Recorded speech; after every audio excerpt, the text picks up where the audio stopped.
ลาวและฮังการีเพิ่มทวีและหัดแน่นสายผูกพันการร่วมมือของทั้งสองฝ่ายบนพื้นฐานคู่ร่วมมือยุทธศาสตร์ระหว่างสาธารณรัฐประชาธิปไตยประชาชนลาวและฮังการีโดยตอบสนองตามคำเชิญของสหายท้องสวรรค์พรหมวิหารรัฐมนตรีกระทรวงการต่างประเทศแห่งสาธารณรัฐประชาธิปไตยประชาชนลาวท่านปีเตอร์ซิยาโต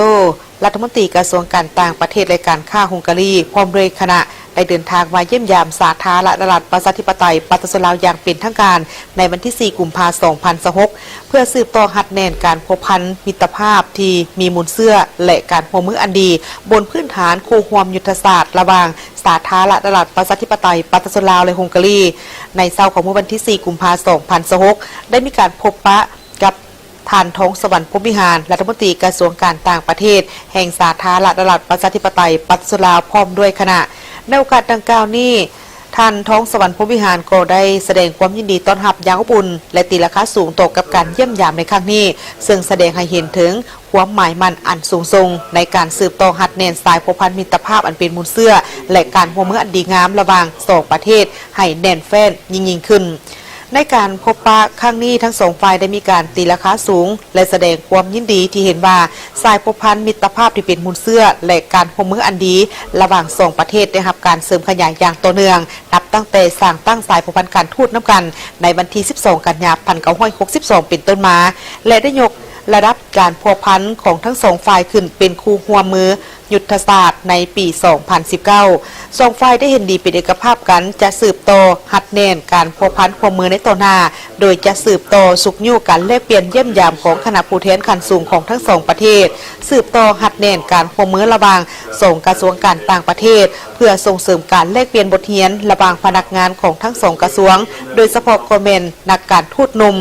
สืบต่อเพิ่มทวีและส่งเสริมการร่วมมือทางด้านเศรษฐกิจการค้าและการลงทุนในขณะการที่ทั้งสองฝ่ายนั้นมีท่าแหงสืบต่อในการส่งเสริมการร่วมมือทางด้านการพัฒนาทรัพยากรมนุษย์โดยเฉพาะคอมเมนต์การสนองทุนการศึกษาให้แก่สาธารณรัฐประชาธิปไตยประชาชนลาวพร้อมทั้งจะสืบต่อสนับสนุนซึ่งกันและกันในเวทีภาคพื้นและสากลเพื่อส่งเสริมสันติภาพเสถียรภาพในการพัฒนาแบบยืนยง